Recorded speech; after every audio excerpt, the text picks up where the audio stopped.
Hi guys, welcome to another LivinginSAtv video. David here. Today I'm going to show you guys the Kyalami Grand Prix, or basically the F1 circuit that we have here in Midrand in Johannesburg. Guys, don't you believe me? Stay tuned because once again this video will blow your mind.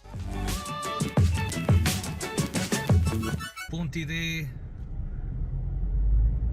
Wilbur Tower D, and then the Leonardo, of course.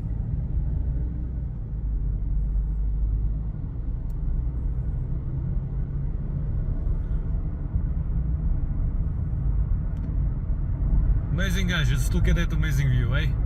We're almost reaching the Grand Prix here in Kyalami. Anyway, stay tuned for the video.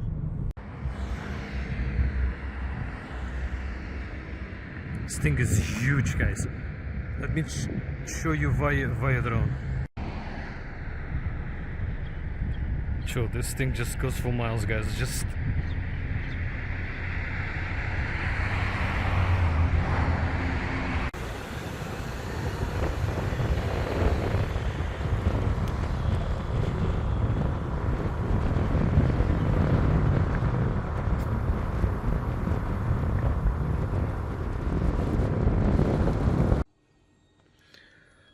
okay guys, so let's talk about the circuit. The reason why I'm actually doing this video is I don't really understand Formula 1, I don't follow it, doesn't really interest me, but I was curious to know if we have the infrastructure to receive such an event here in Johannesburg, why not doing it?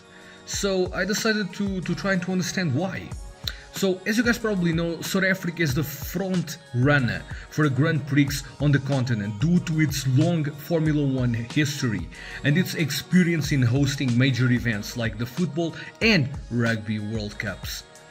The South African history in terms of Formula 1 began in East London back in 1960 and Kyalami 20 times between 1967 and 1993.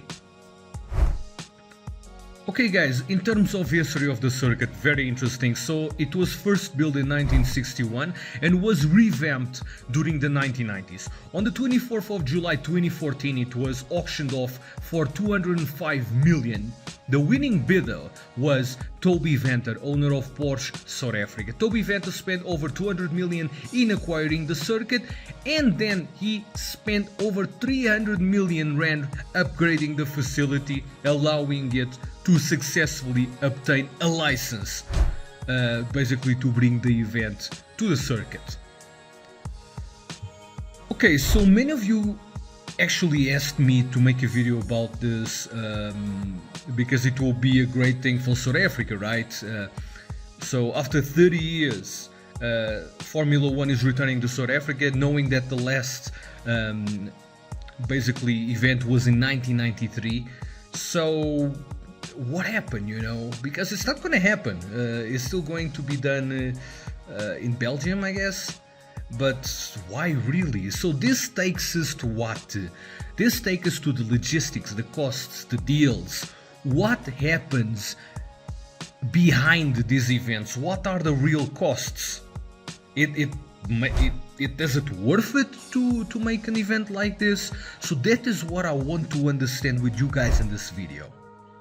Okay guys, so the curious thing was also Lewis Hamilton, who is basically racing for Mercedes this year, has backed the sport's return to South Africa. Interesting to see because he has almost 30 million followers.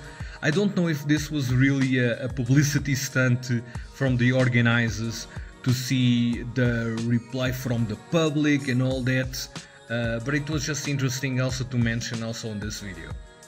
Okay guys, so let's just analyze this on the surface, right? So as you guys know, F1, the industry, is a multi-billion-dollar business. Now imagine what this could bring to the economy in South Africa, especially here in Gauteng. In case it happens, will boost tourism income, job creation opportunities, the benefits of exposure to an estimated audience of 500 million people worldwide, and of course boosting the image of South Africa as a hosting country, right, and especially here in Johannesburg. And of course, studies also indicate that this event can bring up to 300,000 people. Countries who watch more Formula 1 are the Netherlands, England, Italy, Germany and Brazil, being the four first ones countries of high income. So imagine the tourist possibilities, not only for the event but for future possibilities, right? So that's what I mean in terms of face value, what the F1 event can bring to South Africa. Okay guys, so this is the part of the video that we're going to see this information a little bit more, just to see the costs, just for a matter of curiosity. What I'm giving you guys here is just the tip of the iceberg. That's why I'm saying, if you guys know more, please comment down below. It will be interesting to know what you guys know. Again, I'm just doing this out of curiosity. Probably I can learn more with you guys. So the costs involved in the magnitude of an event like this are astronomical, as you guys probably find out by now. So the hosting fee for the Formula 1 organizers alone is $28 million, or 509 million rand.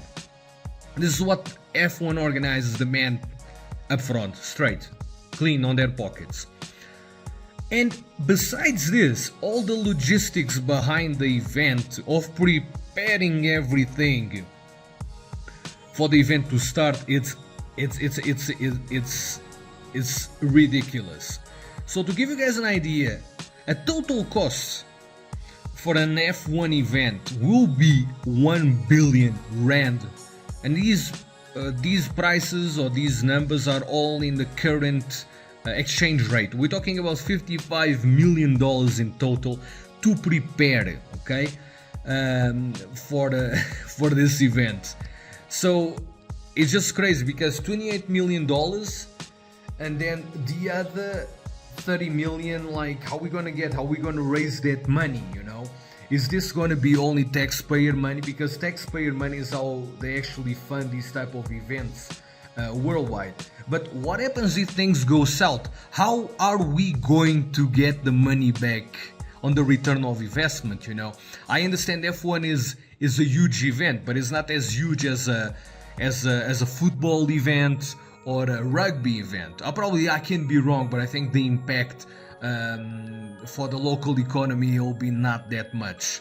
Again, I can be wrong, but that is what it sounds. Again guys, I hope you guys like the video, share, subscribe, destroy that like button as usual, and I will see you in the next LivinginSAtv video.